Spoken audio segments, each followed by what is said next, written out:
আসসালামু আলাইকুম। এটিএন বাংলা সংবাদে সবাইকে স্বাগত জানাচ্ছি। সৈয়দা মারিয়া হোসেন। প্রথমে থাকছে বিআরবি কেবলস সংবাদ শিরোনাম। অল্পের জন্য রক্ষা পেল বিমানের ৭১ যাত্রী। চাকা খুলে পড়ার পরও ঢাকায় নিরাপদে অবতরণ। নিরাপত্তার দায়িত্বে থাকা প্রকৌশলীদের কঠোর শাস্তি দাবি। দাবি পূরণ না হয় কাকরাইল মোড় অবরোধ করে জগন্নাথ বিশ্ববিদ্যালয়ের শিক্ষক শিক্ষার্থীদের বিক্ষোভ। জুমার নামাজের পর থেকে চলছে গণ অনশন। ছাত্রদল নেতা সাম্য হত্যার বিচার দাবিতে ছুটির দিনে উত্তাল ঢাকা বিশ্ববিদ্যালয়। শাহবাগ থানা ঘেরাও, দোষীদের গ্রেফতারে ৪৮ ঘণ্টার আলটিমেটাম। দেশে স্থিতিশীল পরিবেশ ফিরিয়ে আনতে নির্বাচিত সরকারের বিকল্প নেই মন্তব্য বিএনপি নেতাদের। কারো প্ররোচনায় নির্বাচন বিলম্ব না করার আহ্বান। শুনছিলেন বিআরবি কেবল সংবাদ শিরোনাম, এবারে বিস্তারিত। অল্পের জন্য রক্ষা পেল বিমানের ৭১ যাত্রী। চাকা খুলে পড়ার পরও নিরাপদে অবতরণ করেছে একটি উড়োজাহাজ। কক্সবাজার থেকে ওড়ার পর দুপুরে বিমান বাংলাদেশ এয়ারলাইন্সের ফ্লাইটটি ঢাকায় হযরত শাহজালাল আন্তর্জাতিক বিমানবন্দরে জরুরি অবতরণ করে। পাইলটের দক্ষতায় বিমানটি নিরাপদে নামলেও চাকা খুলে পড়ার ঘটনার পেছনে নিরাপত্তার দায়িত্বে থাকা প্রকৌশলীদের শাস্তি হওয়া উচিত বলে মনে করেন বিশ্লেষকরা। ঘটনা তদন্ত করে ব্যবস্থা নেওয়ার আশ্বাস কর্তৃপক্ষের, আরও জানাচ্ছেন তরিক ইসলাম। দুপুর ১:২৫ কক্সবাজার থেকে ৭১ জন যাত্রী নিয়ে ঢাকার উদ্দেশ্যে যাত্রা করে বিমান বাংলাদেশ এয়ারলাইন্সের BG436 ফ্লাইট। রানওয়ে থেকে আকাশে ওড়ার পরপরই খুলে পড়ে উড়োজাহাজের পেছনের একটি চাকা।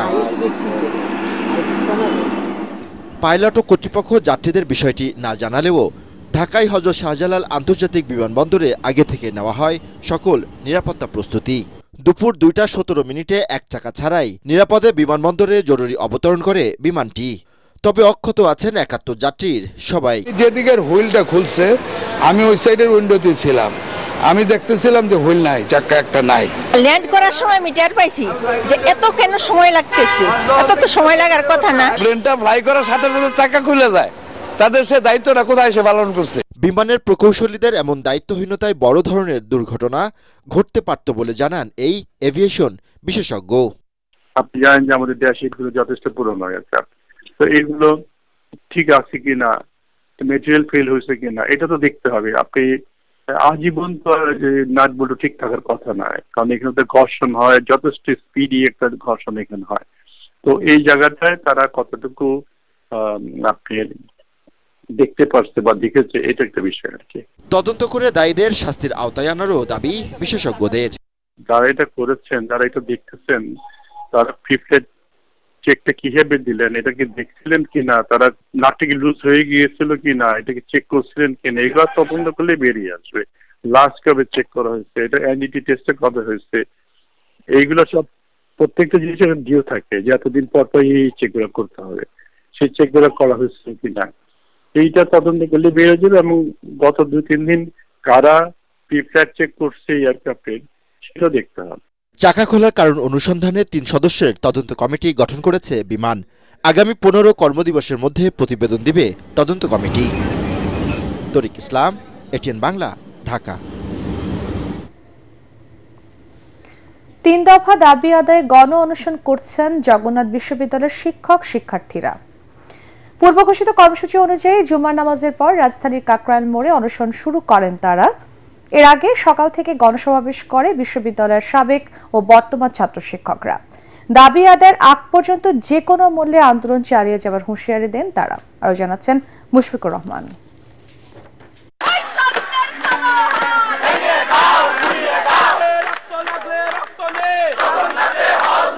এই স্লোগান যেন থামার নয়। ৩ দফা দাবিতে জবিয়ানদের এই আন্দোলন সৃষ্টি করেছে এক অনন্য দৃষ্টান্ত। দাবি আদায়ে ছাত্র শিক্ষক একাকার হয়ে মিশেছে রাজপথে। সকাল 10টায় গণসমাবেশে যোগ দেন জগন্নাথ বিশ্ববিদ্যালয়ের সাবেক বর্তমান শিক্ষক শিক্ষার্থীরা। স্লোগানে মিছিলে প্রকম্পিত হয় কাকরাইল মোড়। ছাত্র শিক্ষকদের উপর যখন লাঠিচার্জ করা হয়েছে, এরপর থেকে আমরা পুলিশের কোনো ভূমিকা দেখি না। হয় আমাদের এখান থেকে উঠাই দিতে হবে, আমরা কেউ যাব না। আর না হয় আমাদের দাবি মানতে হবে। আমরা মেসে থাকি এবং টিউশনের টাকার মাধ্যমে চলার মাধ্যমে আমাদের খাবার দাবার নিয়ে সবকিছু নিয়ে হিমশিমে পড়ে যেতে হয়। এই দাবি যতক্ষণ পর্যন্ত আমরা আদায় না করতে পারছি ততক্ষণ পর্যন্ত আমরা এইখান থেকে যাব না। সরকারের পক্ষ থেকে এখনো আসেনি কোনো আশানুরূপ বিবৃতি, ফলে আন্দোলনকারীদের ক্ষোভ পৌঁছেছে চরমে। একটা ইউনিভার্সিটিতে হল না থাকলে সেখানকার স্টুডেন্টরা কতটা মুমূর্ষু জীবনযাপন করে, ঊর্ধ্বতন কর্মকর্তারা এই কষ্ট বুঝবে না। তারা কেন কথা বলছে না, তারা কেন সামনে আসছে না? আমরা কি জগন্নাথ বিশ্ববিদ্যালয় বলে, আমরা কি ঢাকা বিশ্ববিদ্যালয় নাই দেখে আমাদেরকে এইভাবে ফেলে রাখছে যারা? কিসের জন্য এখানে বাজেট নিয়ে সমস্যা থাকবে, হল নিয়ে সমস্যা থাকবে? আপনারাই বলেন কেন? কিসের জন্য নামমাত্র মেয়েদের একটা হল থাকবে, ছেলেদের কোনো হল থাকবে না? কিসের জন্য? দাবি আদায়ের আগ পর্যন্ত আন্দোলন দমানো যাবে না বলে সাফ জানিয়ে দিয়েছেন তারা। প্রাণ গেলেও আন্দোলন থেকে পিছু হটার সুযোগ নেই বলে হুঁশিয়ারি দেন অনশনকারীরা। জগন্নাথ অবহেলিত, বঞ্চিত, নিষ্পেষিত, এটা ঐতিহাসিকভাবে সত্য। আমরা যা দাবি করেছি পূর্ণাঙ্গ রূপে সেই দাবি মানতে হবে। আমরা এমন একটি পর্যায়ে উপনীত হয়েছি, আমাদের এখন আর বেঁকে যাওয়ার কোনো সুযোগ নেই। হয় আমরা ক্যাম্পাসে বিজয় মিছিল নিয়ে ফিরে যাব, অথবা এই যমুনাতে এসব যত জগন্নাথে জবিয়ানরা আছে সকলের এখানে সমাধি হয়ে যাবে। আন্দোলনকে যৌক্তিক বলে দাবি করে সংহতি প্রকাশ করেন বিভিন্ন ছাত্র সংগঠনের নেতৃবৃন্দ। মুশফিকুর রহমান, এটিএন বাংলা, ঢাকা।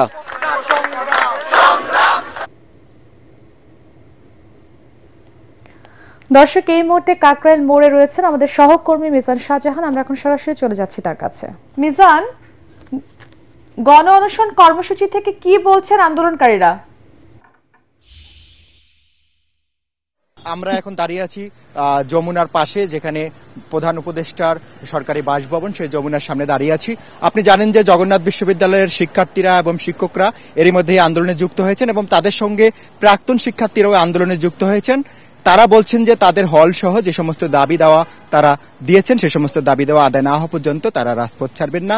আর যমুনার নিরাপত্তা ব্যবস্থা জোরদার করার জন্য আইন শৃঙ্খলা বাহিনী, পোশাকধারী আইন শৃঙ্খলা বাহিনীর পাশাপাশি সাদা পোশাক ও আইন শৃঙ্খলা বাহিনীর সদস্যরা তৎপর রয়েছেন। তারা এই যমুনাকে এখানে কাঁটাতারের বেড়া দিয়ে তারা এখানে বেষ্টনী দিয়েছেন, যেন কোনো ব্যক্তি, মানে এখানে সরকারি যারা অনুমতিপ্রাপ্ত ব্যক্তি, তারা ছাড়া যেন কেউ এই এরিয়ায় প্রবেশ করতে না পারেন। একই সাথে আমরা জানেন যে মারিয়া গতকাল ডিএমপি থেকে একটি প্রজ্ঞাপন জারি করা হয়েছে। সেই প্রজ্ঞাপন অনুযায়ী হাইকোর্টের আশপাশে যে এলাকা রয়েছে, অর্থাৎ জগন্নাথের শিক্ষার্থীরা এবং শিক্ষকরা যেখানে বর্তমানে অবস্থান করছেন, সেখানে অবস্থান করা, সভা সমাবেশ করাও নিষিদ্ধ। কিন্তু এই ব্যাপারে ডিএমপি কি ব্যবস্থা নেবে, সে ব্যাপারে ডিএমপির আমরা এখনো কোনো বক্তব্য জানতে পারিনি। তবে জগন্নাথের শিক্ষার্থীদের বক্তব্য পরিষ্কার, তারা যতক্ষণ পর্যন্ত তাদের দাবি দেওয়া মেনে নেওয়া না হবে ততক্ষণ পর্যন্ত তারা রাজপথে আন্দোলন চালিয়ে যাবেন এবং এই অনশন কর্মসূচি চালিয়ে যাবেন বলে তারা আমাদেরকে জানিয়েছেন। মারিয়া, এই হচ্ছে মোটামুটি আমার কাছে জগন্নাথ বিশ্ববিদ্যালয়ের আন্দোলনের সবশেষ খবর। আপনাকে ধন্যবাদ। সাম্য হত্যার ঘটনা তদন্তে দৃশ্যমান অগ্রগতি না হয় আজ শাহবাগ থানা ঘেরাও করেন ঢাকা বিশ্ববিদ্যালয়ের শিক্ষক শিক্ষার্থীরা। থানার সামনে প্রায় 1.5 ঘন্টা অবস্থান করেন তারা। এ সময় শাহরিয়ার আলম সাম্য হত্যার সাথে জড়িত প্রকৃত অপরাধীদের ধরতে 48 ঘন্টার আলটিমেটাম দেন তারা। অপরাধীদের দ্রুত গ্রেফতারের আশ্বাস দেন রমনা জোনের এডিসি মীর আসাদুজ্জামান। রিপোর্ট আদিল সচিবের। ঢাকা বিশ্ববিদ্যালয়ের ছাত্র শাহরিয়ার আলম সাম্য নেই আজ 3 দিন। সেই ব্যথায় কাতর তারই সহপাঠী শিক্ষকরা। আজও সাম্য হত্যাকাণ্ডের সঙ্গে জড়িতদের অনতিবিলম্বে গ্রেফতারের দাবিতে এই বিক্ষোভ। পুলিশের দায়িত্বহীনতার অভিযোগে শাহবাগ থানা ঘেরাও করেন তারা। শুক্রবার রাজু ভাস্কর্য থেকে মিছিল নিয়ে শাহবাগ থানার সামনে অবস্থান নেন ঢাকা বিশ্ববিদ্যালয়ের সাধারণ শিক্ষার্থী ও শিক্ষকরা। আমার বন্ধুর হত্যার পরে আমার বিচার চাইতে হচ্ছে এবং এই যে বিচার কাজে যে বিলম্বতা, সেটা কি প্রমাণ করে না যে আমাদের আসলে নিরাপত্তাটা কোথায়? এই বিশ্ববিদ্যালয়ে যে হত্যা হয়েছে, আমাদের এই সাম্যর যে ধরনের নির্মম মৃত্যু হয়েছে, এটা আমরা কোনোভাবে মেনে নিতে পারি না। আমাদের অল্প জায়গার মধ্যে কয়েকটা পুলিশ ফাঁড়ি এবং থানার অবস্থান, অথচ সেই পুলিশ ফাঁড়ি এবং থানাগুলো আমাদের জন্য কি করছে? এদেরকে কোনো ধরনের কোনো রিমান্ডের আওতায় আনা হয় নাই। এরপর শিক্ষক ও শিক্ষার্থীদের একটি প্রতিনিধি দল পুলিশের ঊর্ধ্বতন কর্মকর্তার সঙ্গে কথা বলেন তদন্তের অগ্রগতি নিয়ে। ফুটেজ পাচ্ছিল না, অনেকে কোটি কোটি টাকা মালিক হয়ে গেছে, সাম্যর কিছুই হয় নাই, সাম্যকালী লাল দিয়ে সাম্যকালী মরে গেছে, আপনার কিছু হয় নাই, সাম্যকালী মরে গেছে, সাম্যকালী বাইরে গেছে। আপনি চ্যালেঞ্জটাকে সর্বোচ্চ গুরুত্ব দিয়ে দিন, খুনিকে আইডেন্টিফাই করুন। আপনি জাতির কাছে শাহবাগ থানায় তো এখানে আপনার ধরনের সবাই তাকিয়ে আছে। 4-5 জায়গায় অপারেশন চালিয়ে 3 জনকে আমরা অ্যারেস্ট করেছি। তারপরেও আমরা সিসিটিভি ফুটেজ কিছু কালেক্ট করেছি এবং আমাদের যে প্রযুক্তিগত যে বিষয়টা আছে সেটাও আমরা কিন্তু কালেক্ট করছি, অ্যানালাইসিস করতেছি। আমরা আশাবাদী যে দ্রুত সময়ের মধ্যে এই আসামিদের আসল যারা এর সাথেও জড়িত যারা আছে তাদেরকে আমরা দ্রুত ধরে ফেলতে পারবো। আগামী 48 ঘন্টার মধ্যে প্রকৃত অপরাধীদের গ্রেফতার করতে না পারলে আবারও ঘেরাও কর্মসূচির হুঁশিয়ারি দেন তারা। আমরা স্পষ্ট বলে দিচ্ছি 48 ঘন্টার মধ্যে যদি সাম্য হত্যার সাথে যে 12 জন জড়িত এবং এই 12 জনকে যারা লালন পালন করেছে এবং যে পুলিশকে পুরস্কৃত করে এই হত্যার কাণ্ডকে ভিন্ন খাতে নিয়ে যাওয়ার চেষ্টা করেছে সকলকে গ্রেফতার করে বিচারের আওতায় আনতে হবে। এই হত্যাকাণ্ডে জড়িতদের আটক এবং বিচারে দৃশ্যমান ভূমিকা রাখতে স্বরাষ্ট্র মন্ত্রণালয় সহ সংশ্লিষ্ট সবার প্রতি আহ্বান জানান তারা। আদ্দিন সজীব, এটিএন বাংলা, ঢাকা। দেশে স্থিতিশীল পরিবেশ ফিরিয়ে আনতে নির্বাচিত সরকারের বিকল্প নেই বলে মন্তব্য করেছেন বিএনপির স্থায়ী কমিটির সদস্য নজরুল ইসলাম খান। লেবার পার্টির আলোচনায় সভায় তিনি এই কথা বলেন। এ সময় কারো প্ররোচনায় নির্বাচন বিলম্ব না করতে সরকারের প্রতি আহ্বান জানান দলের চেয়ারপারসনের উপদেষ্টা জয়নুল আবেদিন ফারুক। ঐশী গোস্বামী প্রমার রিপোর্ট। বাংলাদেশ লেবার পার্টির প্রতিষ্ঠাতা মাওলানা আব্দুল মতিনের 23তম মৃত্যুবার্ষিকী উপলক্ষে আলোচনা সভা অনুষ্ঠিত হয় জাতীয় প্রেস ক্লাবে। মাওলানা মতিনের এই 29তম মৃত্যুবার্ষিকী আমার নেতা নজরুল ইসলাম খানের এই লেবার পার্টির নেতা কর্মীর উদ্দেশ্যে বলতে চাই। সভায় বিএনপি চেয়ারপারসনের উপদেষ্টা জয়নাল আবদিন ফারুক বলেন, জনগণকে সুষ্ঠু নির্বাচন বুঝিয়ে দেওয়া অন্তর্বর্তী সরকারের প্রধান দায়িত্ব। পররাষ্ট্র সচিবের চাকরি চলে যায় কি করিডোর, কি মানবিক করিডোর, কি টেকনাফে যেতে দেন না, আর এগুলো নিয়ে নির্বাচিত সরকারকে দায়িত্ব দেন, তারা ঠিক করবে। আপনার এসব দায়িত্ব না, আপনার দায়িত্ব নির্বাচন। এ সময় বিএনপির স্থায়ী কমিটির সদস্য নজরুল ইসলাম খান বলেন, দেশের অস্থিতিশীল পরিবেশ নিয়ন্ত্রণে নির্বাচিত সরকারের বিকল্প নেই। এই কাজটা যদি জুন মাসের মধ্যেই সম্ভব হয়, এমনকি যদি জুলাই মাসের মধ্যেও সম্ভব হয়, তাহলে ডিসেম্বরের মধ্যে নির্বাচন করতে বাধাটা কোথায়? কারো গোছানোর জন্য সময় দরকার, কারো বন্ধু জোগাড়ের জন্য কিছু সময় দরকার। সেই জন্য জনগণের ভোট দেওয়ার যে মৌলিক মানবাধিকার, এটা বিলম্বিত হবে। এ সময় লেবার পার্টির নেতারাও এবছরের ডিসেম্বরের মধ্যে জাতীয় নির্বাচনের দাবি জানান। আমরা রাজপথে ছিলাম, আমরা নিজেরা সক্রিয় ছিলাম, আমরা তাকে কখনো কোথাও দেখি নাই। ঐশী গোস্বামী প্রমা, এটিএন বাংলা, ঢাকা। সংবিধান সংশোধন করে ফ্যাসিবাদ নির্মূল সম্ভব নয়, তাই নতুন করে সংবিধান রচনা করতে গণপরিষদ নির্বাচন দেওয়ার দাবি জানিয়েছে জাতীয় নাগরিক পার্টি এনসিপি। রাজধানীর গুলিস্তানের শহীদ আবরার ফাহাদ এভিনিউয়ে জাতীয় যুব শক্তির আত্মপ্রকাশ অনুষ্ঠানে এই দাবি জানায় দলটি। এ সময় দলটির নেতারা বলেন, নতুন রাজনৈতিক বন্দোবস্তের মধ্য দিয়ে আগামীর সংসদ হবে তরুণদের।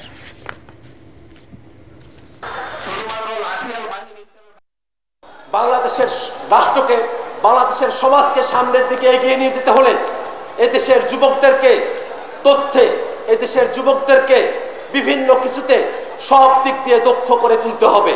এদেশের যুব সমাজ মাদক মুক্ত হবে, এদেশের যুব সমাজ দেশকে নিয়ে ভাববে, এদেশের যুব সমাজ নতুন এক রাজনৈতিক বন্দোবস্তের জন্য তাদের জীবনকে উৎসর্গ করবে। বাংলাদেশ রাষ্ট্রটিকে পরিপূর্ণভাবে গণতান্ত্রিক রাষ্ট্রে উন্নীত করার জন্য অবশ্যই নতুন সংবিধানের স্বার্থে একটি গণপরিষদ নির্বাচন আয়োজন করতে হবে। অসৎ কর্মে না জড়িয়ে ভালো মানুষ হিসেবে নিজেকে গড়ে তোলার তাগিদ দিয়েছেন জামাতে ইসলামীর আমির ডক্টর শফিকুর রহমান। তিনি বলেন, যার অগোচরে মানুষ প্রশংসা করে সেই ভালো মানুষ। রাজধানীর গার্লস গাইড অ্যাসোসিয়েশন হলে বিশিষ্ট শিক্ষাবিদ, গবেষক ও সাংস্কৃতিক ব্যক্তিত্ব ডক্টর আজম ওবায়দুল্লাহর স্মরণে আয়োজিত আলোচনা সভা এবং দোয়া মাহফিলে আমিরে জামাত এসব কথা বলেন। বিশিষ্ট কবি আল মুজাহিদির সভাপতিত্বে অনুষ্ঠানে বক্তব্য রাখেন জামাতের ঢাকা মহানগর দক্ষিণের আমির নুরুল ইসলাম বুলবুল, উত্তরের আমির মোহাম্মদ সেলিম উদ্দিন ও সাংস্কৃতিক ব্যক্তিত্বরা।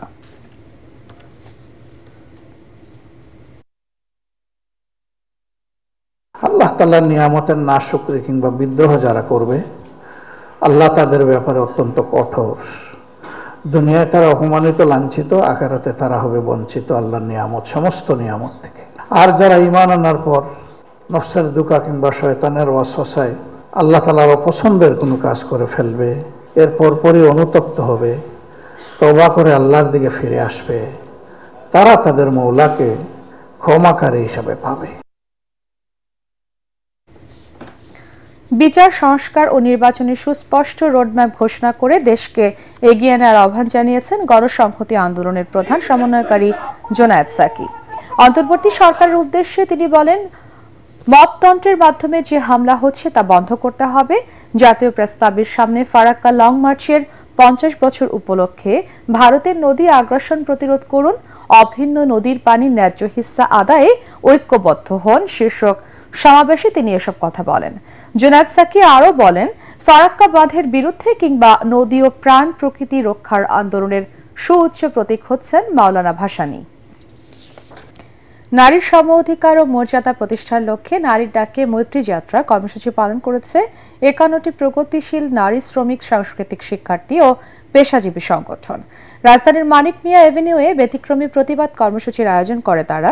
এ সময় জুলাই অভ্যুত্থানে নারীর অবদান অনেকে অস্বীকার করছেন বলে অভিযোগ তোলেন আন্দোলনকারীরা। আরও জানাচ্ছেন মাজহারুল হক মুহাজির।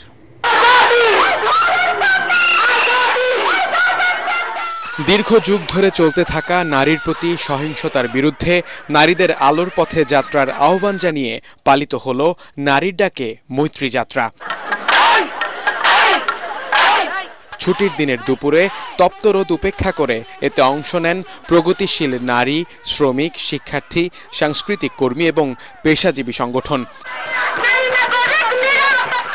এ সময় ঘোষণাপত্রের মাধ্যমে 3 দফা দাবি তুলে ধরেন আন্দোলনকারীরা। আমরা ব্যর্থহীনভাবে বলতে চাই, যেখানে কাঠামোগত বৈষম্য সহিংসতা বিদ্যমান, সেখানে ন্যায়ের সংগ্রামকে বাধাগ্রস্ত করা, হুমকি প্রদান করা বা বিকৃতভাবে উপস্থাপন করা আদতে সেই সংগ্রামের জরুরতাকেই প্রমাণ করে। এটা আমাদের দাবির সততা ও ন্যায্যতাকে পুনঃপ্রতিষ্ঠিত করেছে। বর্তমানে ধর্ম ও নারীকে মুখোমুখি দাঁড় করানোর প্রবণতা দেখা যাচ্ছে বলে অভিযোগ তোলেন অংশগ্রহণকারীরা। এর বিরুদ্ধে জাতীয় ঐক্য ও সচেতনতা সৃষ্টি করা প্রয়োজন বলে মত তাদের। আমরা জানতে চাই, সরকার কাকে তোষণ করার চেষ্টা করছে? যারা আমাদের সমর্থন চায়, নির্বাচনী অঙ্গীকারের মাধ্যমে হোক বা সংস্কারের প্রতিশ্রুতি দিয়ে হোক, তাদের স্পষ্ট করতে হবে, বিশেষ করে আসন্ন নির্বাচন থেকে তাদের প্রার্থীদের অন্তত 33% নারী হতে হবে।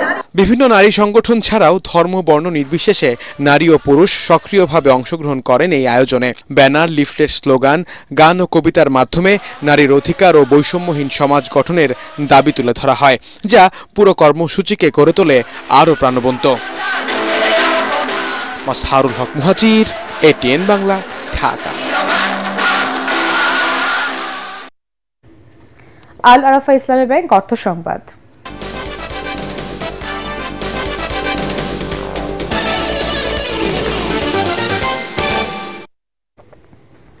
সবজির বাজারে কিছুটা স্বস্তি ফিরলেও দাম বেড়েছে ডিম, মাছ ও মুরগির। কেজি প্রতি 40 থেকে 50 টাকায় বিক্রি হচ্ছে অধিকাংশ সবজি। এদিকে ডিমের দাম ডজনে 10 টাকা বেড়েছে। সোনালী ও ব্রয়লার মুরগির দামও বেড়েছে কেজিতে 10 থেকে 15 টাকা। গরু ও খাসির মাংসের দাম অপরিবর্তিত থাকলেও দাম বেড়েছে সব ধরনের মাছের।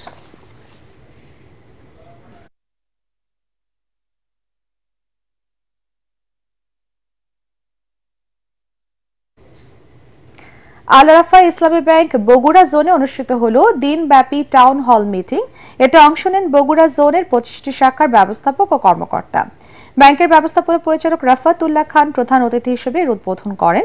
এ সময় তিনি প্রতিটি শাখায় শরিয়া ভিত্তিক ব্যাংকিং এর মাধ্যমে সেবার মান বৃদ্ধি করে গ্রাহকের আস্থা অর্জনের প্রতি গুরুত্ব আরোপ করেন। অনুষ্ঠানে ব্যাংকের উপব্যবস্থাপনা পরিচালক আব্দুল্লাহ আল মামুন এবং Asaduzzaman Bhuiyan, senior executive vice president Habibullah, senior executive vice president ও CFO Kamal Hossain, executive vice president Tarikul Islam, Rafiqul Islam এবং প্রধান কার্যালয়ের শীর্ষ নির্বাহী উপস্থিত ছিলেন।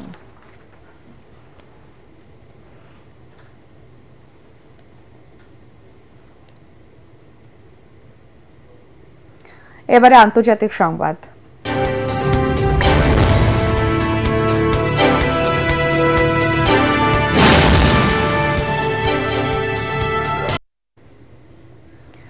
ভারতকে তাদের পারমাণবিক অস্ত্র ভান্ডারের নিরাপত্তা নিশ্চিত করার আহ্বান জানিয়েছে পাকিস্তান।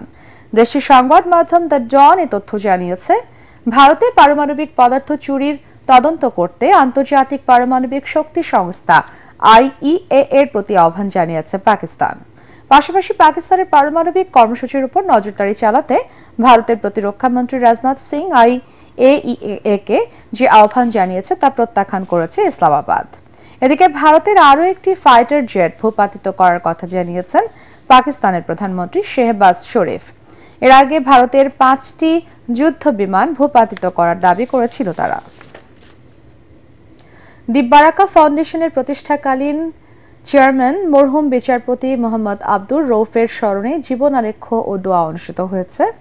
বিয়াম মিলনায়তনে আয়োজিত অনুষ্ঠানে প্রধান অতিথি ছিলেন বাংলাদেশ বিশ্ববিদ্যালয় মঞ্জুরি কমিশনের চেয়ারম্যান ও ঢাকা বিশ্ববিদ্যালয়ের সাবেক ভাইস চ্যান্সেলর অধ্যাপক ডক্টর সৈয়দ মোহাম্মদ আবুল ফায়েজ। বিশেষ অতিথি ছিলেন বাংলাদেশ মেডিকেল ইউনিভার্সিটির ভাইস চ্যান্সেলর অধ্যাপক ডাক্তার শাহিনুল আলম, বাংলাদেশ ইসলামিক আরবি বিশ্ববিদ্যালয়ের ভাইস চ্যান্সেলর অধ্যাপক মোহাম্মদ শামসুল আলম সহ আরও অনেকে অনুষ্ঠানে উপস্থিত ছিলেন।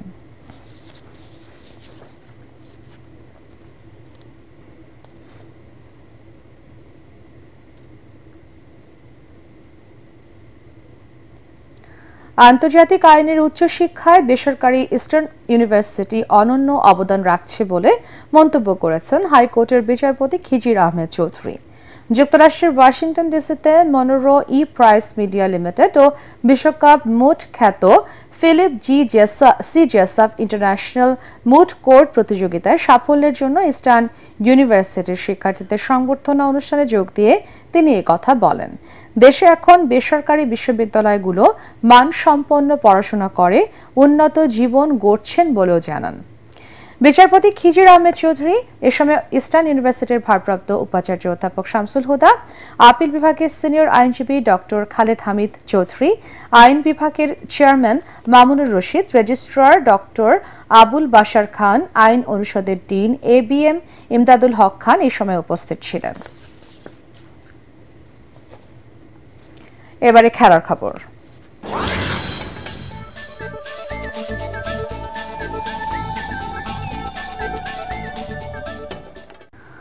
শুরু হলো জাতীয় club cup sevens rugby tournament. পল্টনের আউটার স্টেডিয়ামে টুর্নামেন্টের উদ্বোধনী দিনে উপস্থিত ছিলেন প্রধান উপদেষ্টা ডক্টর মোহাম্মদ ইউনুসের ছোট মেয়ে দিনা আফরোজ ইউনুস।